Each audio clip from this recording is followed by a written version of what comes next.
खास bulletin express 100 में, जहां हम आपके लिए लेकर आते हैं राजनीति, मनोरंजन, देश, दुनिया, खेल और व्यापार जगत की सभी बड़ी खबरों को एक्सप्रेस यानी कि फटाफट अंदाज में। आपके साथ मैं हूं संध्या शर्मा।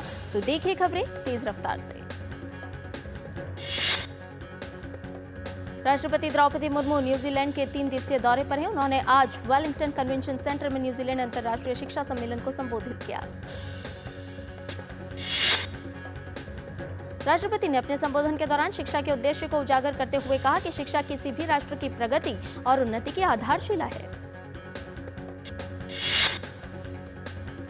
राष्ट्रपति ने कहा कि भारत में ज्ञान एक आंतरिक खोज रही है और भारत ने शिक्षा के क्षेत्र में उल्लेखनीय प्रगति की है। राष्ट्रपति द्रौपदी मुर्मू ने अपने संबोधन के दौरान भारत 21वीं शताब्दी में भारत में शिक्षा के क्षेत्र में हुई प्रगति के साथ बढ़ती साक्षरता पर भी प्रकाश डाला। राष्ट्रपति द्रौपदी मुर्मू ने न्यूजीलैंड के अपने 3 दिवसीय दौरे के दौरान न्यूजीलैंड के विदेश मंत्री और उप प्रधानमंत्री विंस्टन पीटर्स से मुलाकात की।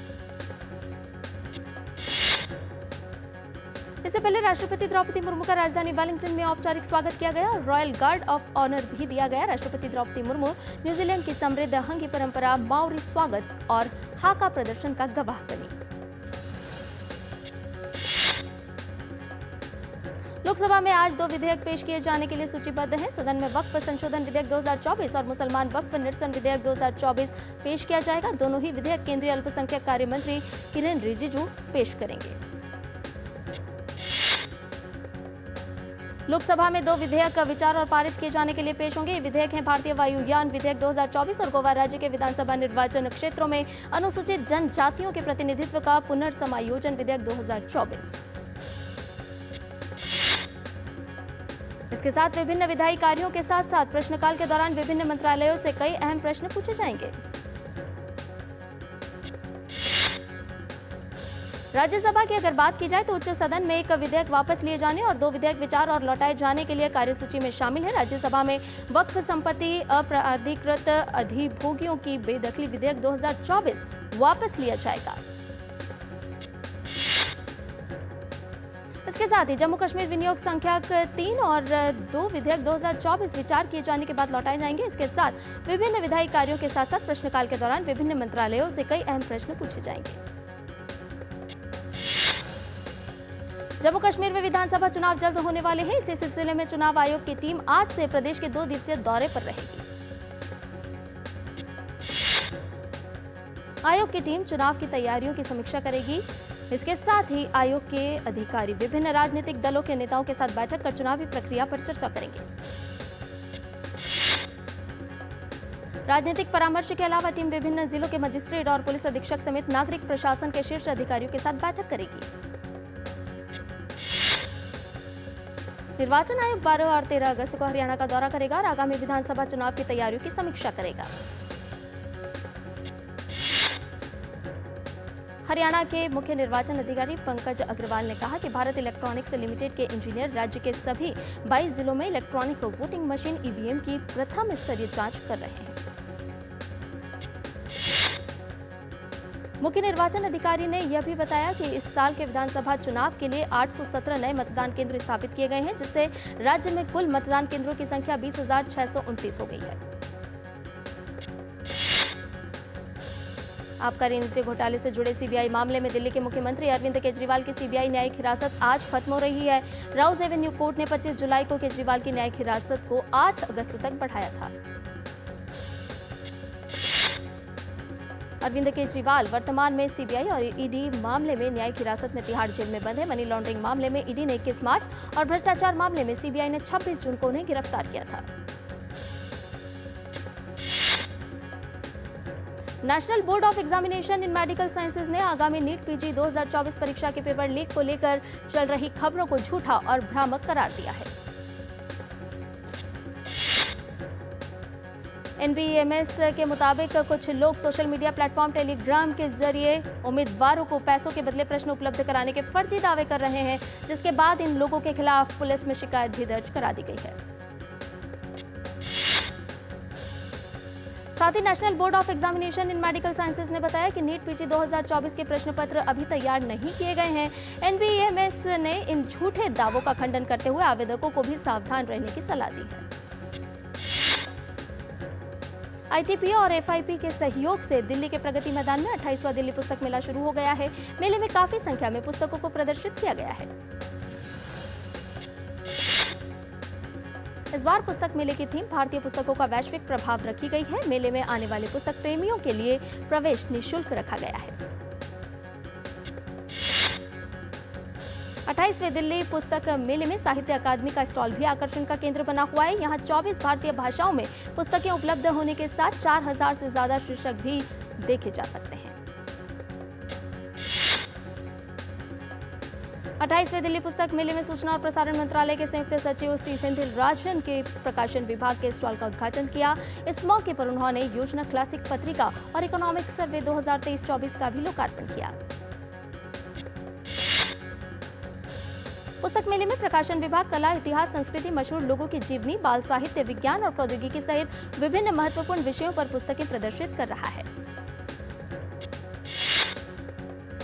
बांग्लादेश की राजनीतिक उथल-पुथल से लोगों में काफी भय का माहौल है। ऐसे में भारत के काशी हिंदू विश्वविद्यालय में पढ़ रहे बांग्लादेश के छात्र छात्राओं की सुरक्षा बढ़ा दी गई है। अमरनाथ यात्रा पूरे उत्साह के साथ जारी है। आज श्रीनगर के पंथा चौक बेस कैंप से अमरनाथ यात्रा के लिए तीर्थयात्रियों का एक और नया जत्था रवाना हुआ। जम्मू कश्मीर में बाबा बुड्ढा अमरनाथ यात्रा के 700 भक्तों का कल पहला जत्था पुंछ पहुंचा। असम के मुख्यमंत्री हेमंत बिस्वा शर्मा ने नागांव में करयानी बरगया मंदिर का दौरा किया और प्रार्थना की। उत्तर प्रदेश के वाराणसी में दशाश्वमेध घाट पर बढ़ते जलस्तर के कारण श्रद्धालुओं ने छत पर आरती की। जम्मू कश्मीर के पुंछ जिले में सुरक्षा बलों ने आज एक पुराना अंडर बैरल ग्रेनेड लॉन्चर बरामद किया। यह लॉन्चर सीमांत जिले के सुरनकोट इलाके में चंडी मढ़ी नदी के पास मिला। बाद में सुरक्षा बलों ने इसे निष्क्रिय कर दिया। कल देर रात दिल्ली के कई हिस्सों में तेज बारिश हुई। बारिश की वजह से कई इलाकों में पानी भर गया। साथ ही लोगों को आने जाने में दिक्कतों का सामना करना पड़ा। मौसम विभाग ने राजधानी दिल्ली में आज भी बारिश का अलर्ट जारी किया है। मौसम विभाग के मुताबिक आगामी 10 अगस्त तक दिल्ली एनसीआर में मौसम ऐसा ही बना रहेगा। देश के पश्चिमी, उत्तर पश्चिमी, मध्य तथा उत्तर पूर्वी क्षेत्रों में इस सप्ताह हल्की से तेज बारिश होने की संभावना है। मौसम विभाग के अनुसार जम्मू कश्मीर, हिमाचल प्रदेश, उत्तराखंड और राजस्थान में तेज बारिश हो सकती है। अगले 7 दिनों के दौरान उत्तर प्रदेश, पंजाब, हरियाणा, चंडीगढ़ और दिल्ली में कहीं कहीं हल्की या तेज वर्षा होने की संभावना है। कोंकण, गोवा और गुजरात में भी बारिश की बौछारें पड़ सकती है। मध्य महाराष्ट्र, मराठवाड़ा, सौराष्ट्र और कच्छ में भी बारिश का असर देखा जा सकता है। राजस्थान में पिछले 3 दिन हुई भारी बारिश का दौर कल रात से धीमा पड़ गया है। हालांकि पूर्वी जिलों में कल फिर भारी बारिश की चेतावनी जारी की गई है। जैसलमेर में पिछले 2-3 दिन में हुई बारिश से कई गांव और ढाणियों में अभी भी पानी जमा है। उत्तर प्रदेश के प्रयागराज में लगातार हो रही बारिश के चलते गंगा का जलस्तर भी बढ़ गया है। शहर के कई इलाकों में पानी भरने से लोगों को दिक्कत का सामना करना पड़ रहा है। प्रयागराज के प्राचीन लेटे हुए हनुमान मंदिर में भी पानी भरा हुआ दिखाई दे रहा है। गुवाहाटी में पिछले कुछ दिनों से भारी बारिश के कारण कृत्रिम बाढ़ आ गई है। असम के सीएम हेमंत बिस्वा शर्मा ने एक्स पर कहा कि सभी से अनुरोध है कि वे घर के अंदर रहें और जब तक बिल्कुल आवश्यक ना हो वाहनों का उपयोग करने से बचें। सोमवार दोपहर को ही लंबी बारिश के कारण गुवाहाटी के कई इलाकों में जल जमाव की स्थिति पैदा हो गई। शहर की सड़कें जलमग्न हो गई हैं, जिससे लोगों को काफी दिक्कतों का सामना करना पड़ रहा है। रेल मंत्रालय ने आने वाले समय के लिए रेलवे की अत्याधुनिक सुविधाओं और सेवाओं से लैस करने के इरादे के साथ कवच 4.0 के लिए तैयारी शुरू कर दी है, जिसे लेकर रेल मंत्रालय ने जानकारी दी है। राष्ट्रीय जांच एजेंसी ने झारखंड के लातेहार जेल में बंद गैंगस्टर अमन साहू गिरोह के एक और प्रमुख सदस्य आकाश कुमार साहू को गिरफ्तार कर लिया है। ये गिरफ्तारी कोयला खदान में गोलीबारी, आगजनी और जबरन वसूली के मामले में हुई है। झारखंड हाई कोर्ट ने रांची में खुली जगहों में गोवंश मांस की बिक्री पर रोक लगाने के लिए सख्त कार्रवाई करने का आदेश दिया है। कोर्ट ने एसएसपी से पूछा कि झारखंड गोजातीय पशु वध निषेध अधिनियम 2005 के तहत रांची में क्या कार्रवाई की गई है। आज स्वतंत्रता संग्राम के बेहद अहम पड़ाव भारत छोड़ो आंदोलन की 82वीं वर्षगांठ मनाई जा रही है। भारत की आजादी में इस आंदोलन का ऐतिहासिक महत्व और प्रभाव बहुत व्यापक रहा है। अंग्रेजी सत्ता को भारत की जमीन से उखाड़ फेंकने के लिए गांधी जी के नेतृत्व में जो अंतिम लड़ाई लड़ी गई उसे अगस्त क्रांति के नाम से जाना गया। इस लड़ाई में गांधी जी ने करो या मरो का नारा देकर अंग्रेजों को देश से भगाने के लिए पूरे भारत के युवाओं का आह्वान किया था। आरबीआई की मॉनेटरी पॉलिसी कमेटी की मीटिंग का आज आखिरी दिन है। आज ही रिजर्व बैंक के governor Shaktikanta Das monetary policy committee की बैठक के लिए फैसलों की घोषणा करेंगे। अनुमान है कि रिजर्व बैंक रेपो रेट पर यथास्थिति बरकरार रख सकती है। चालू वित्त वर्ष के पहली तिमाही में नेशनल स्टॉक एक्सचेंज के शुद्ध मुनाफे में भारी बढ़ोतरी दर्ज की गई। इस दौरान एनएसई का शुद्ध मुनाफा सालाना आधार पर 39% बढ़कर 2,567 करोड़ पर पहुंच गया। रिलायंस इंडस्ट्रीज लिमिटेड ने वित्त वर्ष 2023-24 में कुल 1,86,440 करोड़ का टैक्स सरकार के खजाने में जमा कराया। कंपनी की सालाना वार्षिक रिपोर्ट में यह बात सामने आई है। और बुलेटिन में फिलहाल रुक एक छोटे से ब्रेक के लिए जल्द हाजिर होंगे। अब आया असली स्वाद। अब आया स्वाद। जब स्वाद के पड़े हो लाले तो MDH का चंकी चाट मसाला डालें। MDH का चंकी चाट मसाला। MDH। काट। सुरक्षा की गारंटी हर चीज में जरूरी है, चाहे वो मुश्किल स्टंट हो या अच्छी फसल। इसीलिए ले आइए IIL के ट्रैक्टर ब्रांड का शिनबार, जो देता है सुंडी और ट्रिप से सुरक्षा की गारंटी। डिजिटल बैंकिंग का है जमाना, टाइम है बचाना। डिजिटल बैंकिंग है आसान, करो चाहे कोई भुगतान। एनी टाइम एनीवेयर, सेफ है, फास्ट है, हर पेमेंट उंगलियों पे सेट है। लेन देन के हैं ऑप्शंस कई, IMPS, NEFT, UPI भी। 24 घंटे करते ये काम, पेमेंट आसान और रहे आराम। RBI कहता है जानकार बनिए, सतर्क रहिए। बढ़िया है, प्राकृतिक हल्दी, मिर्ची, धनिया। नहीं, मिर्ची, धनिया, हल्दी, MDH। मसाले सच MDH। और ब्रेक के बाद एक्सप्रेस 100 में आपका एक बार फिर से स्वागत है। आइए बाकी की खबरों को भी जान लेते हैं फटाफट अंदाज में। सरकार ने भारत में विनिर्माण परियोजनाओं से जुड़े चीन के टेक्नीशियनों का व्यापार वीजा तय समय में मंजूर करने के लिए एक व्यवस्था शुरू की है। चीन और दूसरे सीमावर्ती देशों के टेक्नीशियनों के लिए व्यापार वीजा की सरल व्यवस्था 1 अगस्त से लागू कर दी गई है। काम करने के लिहाज से दिग्गज प्रौद्योगिकी कंपनी माइक्रोसॉफ्ट ने दोबारा भारत में सबसे अच्छी कंपनी का तमगा हासिल कर लिया है। Randstad employer brand research report 2024 के अनुसार कंपनी को 2022 में भी देश में उत्कृष्ट नियोक्ता के तौर पर शीर्ष स्थान मिला है। हालांकि 2023 में वह इस उपलब्धि को बरकरार नहीं रख पाई थी। Godrej consumer products, blue star, Fortis healthcare और ल्यूपिन ने वित्त वर्ष 2024-25 की पहली तिमाही में मुनाफा दर्ज किया। गोदरेज कंज्यूमर प्रोडक्ट्स का शुद्ध मुनाफा 41%, फोर्टिस हेल्थकेयर का लाभ 40% और ल्यूपिन का मुनाफा 77% बढ़ा है। वहीं ब्लू स्टार का मुनाफा 168.76 करोड़ रुपए रहा। भारतीय ऑटोमोटिव कंपनी टाटा मोटर्स ने नई electric SUV Tata curve EV को लॉन्च किया है। इसकी शुरुआत एक्स शोरूम कीमत 17.49 लाख रुपए रखी गई है और इसके सबसे ऊंचे मॉडल की शुरुआती कीमत 21.99 लाख रुपए है। फ्लिपकार्ट के hyper value e-commerce platform Shopsy ने ग्रामीण भारत में 82.1 करोड़ इंटरनेट उपयोगकर्ताओं में से आधे से ज्यादा यानी कि 44.2 करोड़ तक पहुंच बनाने की कोशिशें तेज कर दी है।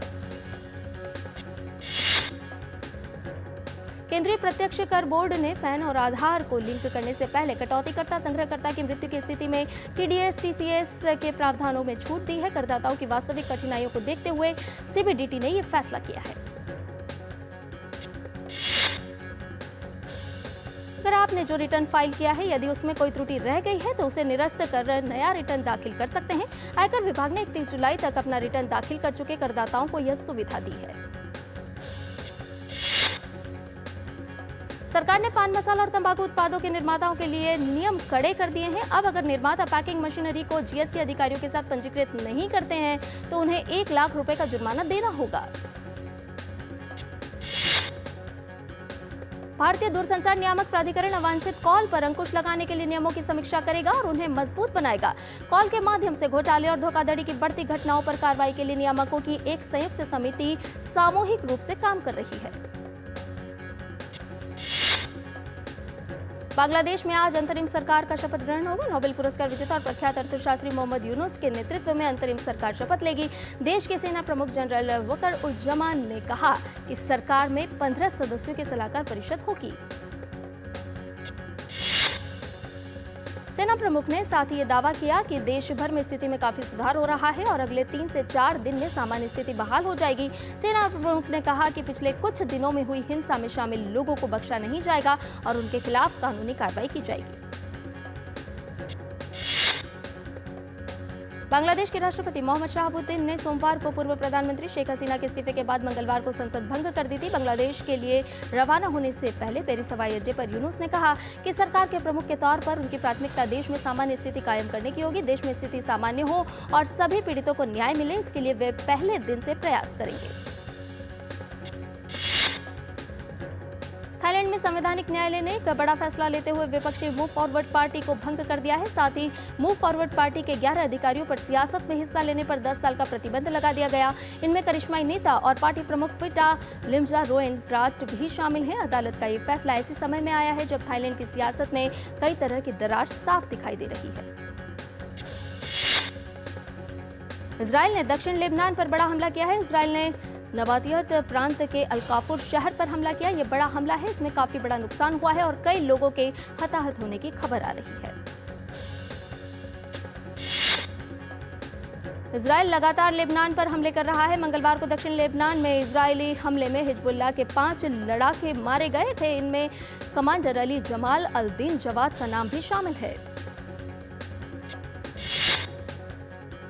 इस बीच इधर ईरान ने आज तड़के पश्चिमी और मध्य जिले में वायुसेना और इस्लामिक रिवॉल्यूशनरी गार्ड से मिलकर सैन्य अभ्यास शुरू किया। इस अभ्यास के कारण कई वाणिज्यिक उड़ानें दिखाई दी।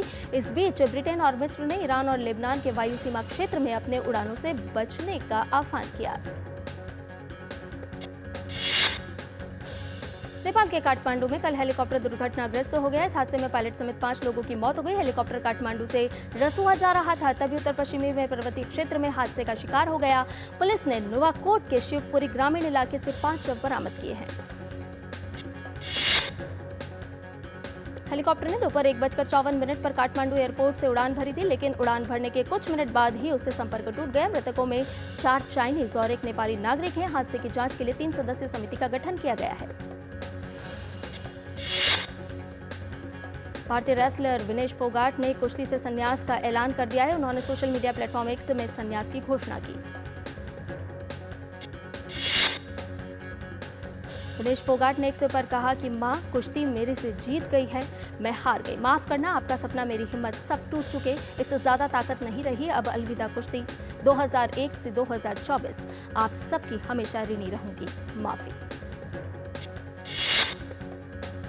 गौरतलब है कि विनेश फोगाट पेरिस ओलंपिक में 50 किलोग्राम कैटेगरी में फाइनल में पहुंच गई थी, लेकिन फाइनल मुकाबले के दिन सुबह उनका वजन 50 किलोग्राम से 100 ग्राम ज्यादा था। इसकी वजह से विनेश को इवेंट से ही अयोग्य घोषित कर दिया गया था।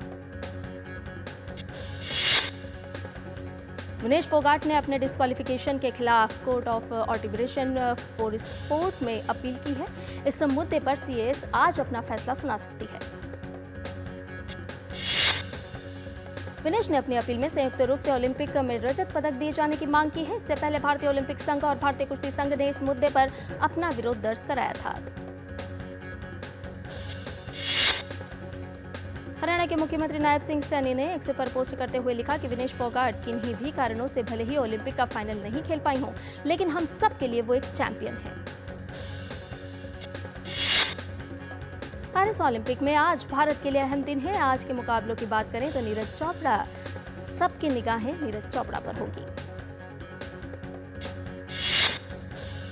भारत के स्टार भाला फेंक एथलीट नीरज चोपड़ा देर रात ओलंपिक में लगातार दूसरे स्वर्ण पदक के लिए उतरेंगे। नीरज के क्वालिफिकेशन में दमदार प्रदर्शन किया था।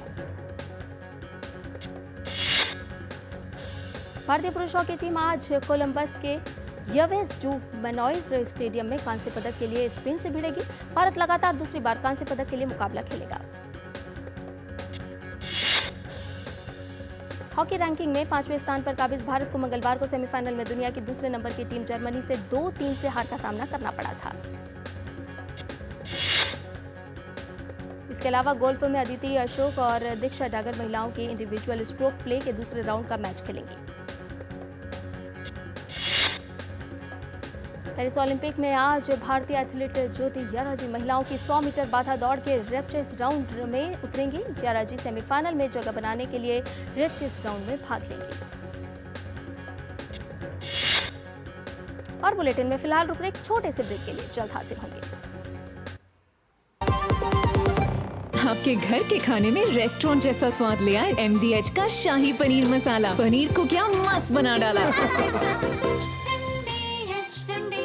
बात जब पीढ़ियों के लिए बनने वाले घर की हो तो जिम्मेदारी बड़ी हो जाती है। गैलेंट समझता है ये जिम्मेदारी। अब डबल M रिब्स के साथ गैलेंट एडवांस TMT रीबार निर्माण का रियल हीरो। ऐसी जान जो है सारे घर की दुलारी, उसकी सुरक्षा और स्वास्थ्य है हम सब की जिम्मेदारी। 5 साल से कम उम्र के बच्चों को दस्त से बचाने के लिए तैयार है परिवार। रक्षा, रोकथाम और उपचार। रक्षा के लिए 6 महीने तक बच्चे को सिर्फ माँ का दूध पिलाएं। रोकथाम मतलब साफ घर, साफ टॉयलेट और साफ बर्तन, और खाना बनाने से पहले और शौच या मल साफ करने के बाद हाथ अच्छे से धोएं। उपचार के लिए जब बच्चे को दस्त लगे तो उसे तुरंत ORS का घोल पिलाएं और 2 हफ्ते तक जिंक की गोली दें। दस्त होते ही अपने नजदीकी स्वास्थ्य केंद्र से जल्द संपर्क करें। ORS और जिंक की गोलियां स्वास्थ्य केंद्र पर निशुल्क उपलब्ध हैं। जब बच्चे स्वस्थ रहेंगे तो हंसते मुस्कुराते रहेंगे। याद रहे, दस्त के विरुद्ध तैयार है परिवार। रक्षा, रोकथाम और उपचार।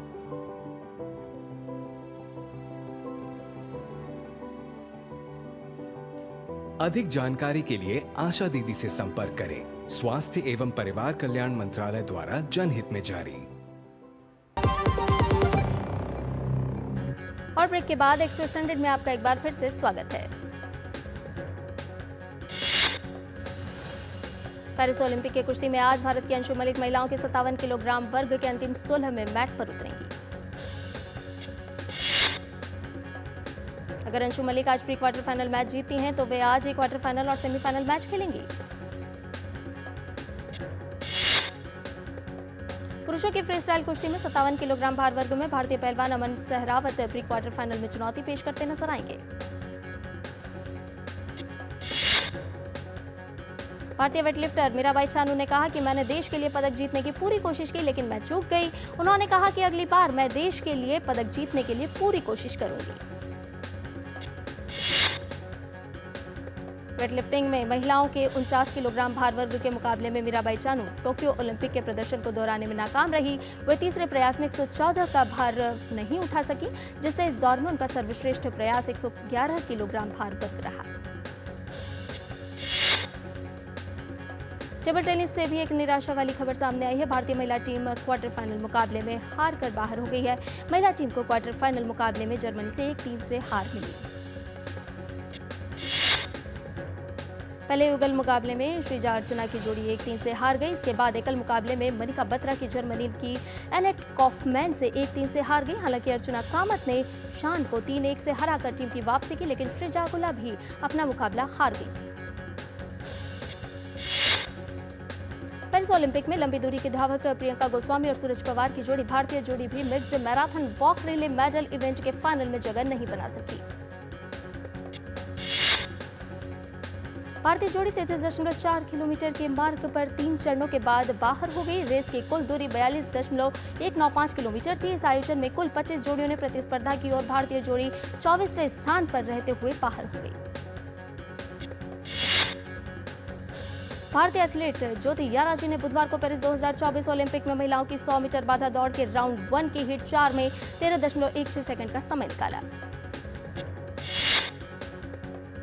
ज्योति याराजी अपनी हिट में 7वें स्थान पर रही और सेमीफाइनल के लिए सीधे क्वालिफिकेशन हासिल नहीं कर पाई, लेकिन याराजी के पास कल रैपिड राउंड में एक और मौका होगा। विनेश फोगाट को अयोग्य घोषित करने पर फिल्म इंडस्ट्री की कई हस्तियों ने अपनी नाराजगी जाहिर की है। तापसी पन्नू, सोनाक्षी सिन्हा, स्वरा भास्कर समेत कई हस्तियों ने सोशल मीडिया के जरिए अपनी प्रतिक्रिया दी। पेरिस ओलंपिक में महिला कुश्ती प्रतियोगिता के 50 किलोग्राम कैटेगरी में फाइनल में जगह बनाने वाले विनेश फोगाट को अयोग्य ठहरा दिया गया है। इस पर बॉलीवुड एक्ट्रेस हुमा कुरैशी ने निराशा जाहिर की है। बॉलीवुड के दिग्गज एक्टर अमिताभ बच्चन ने एक्स पर फैन मीट की तस्वीरें शेयर की जो उनके मुंबई के जुहू इलाके के घर के जलसा के बाहर किए। उन्होंने कहा कि वह दर्शकों से मिले प्यार का कर्ज कभी नहीं चुका पाएंगे। टीवी इंडस्ट्री में मशहूर एक्ट्रेस सुरभि चन्ना इन दिनों अपने नए म्यूजिक एल्बम जिक्र तेरा को लेकर खूब सुर्खियां बटोर रही हैं। इनमें उनके साथ इश्कबाज के को स्टार कुणाल जयसिंह भी हैं। बॉलीवुड एक्टर जॉन अब्राहम ने double bronze medallist Manu Bhaker से मुलाकात की और उनकी तारीफ करते हुए कहा कि उन्होंने भारत का नाम रोशन किया है। जॉन ने इंस्टाग्राम पर मनु के साथ एक तस्वीर भी शेयर की है। रॉकिंग स्टार यश की फिल्म टॉक्सिक या fairy tale for grown ups की शूटिंग जल्द बेंगलुरु में शुरू हो सकती है। जानी मानी अभिनेत्री Kirti Suyash man of masses NTR junior के साथ काम करना चाहती हैं। उनके प्रभावशाली अभिनय कौशल और विनम्र व्यक्तित्व ने उन्हें अपने साथी अभिनेताओं सहित कई लोगों के बीच पसंदीदा बना दिया है। कल की ट्वीट 988 भारत की चौथी सबसे ज्यादा कमाई करने वाली फिल्म बन गई है। नागश्विन द्वारा निर्देशित कल की ट्वीट 988 में अमिताभ बच्चन, कमल हासन, प्रभास, दीपिका पादुकोण और दिशा पाटनी सहित कई शानदार कलाकार हैं। जॉन अब्राहम की आगामी फिल्म वेदा का नया गाना मम्मी जी रिलीज हो गया है। गाने में मौनी रॉय शानदार मूव्स करते नजर आ रही हैं। और इसके साथ ही एक्सप्रेस न्यूज में फिलहाल मेरे साथ इतना ही। मुझे दीजिए इजाजत, लेकिन डीडी न्यूज पर खबरों का सिलसिला लगातार जारी है। नमस्कार।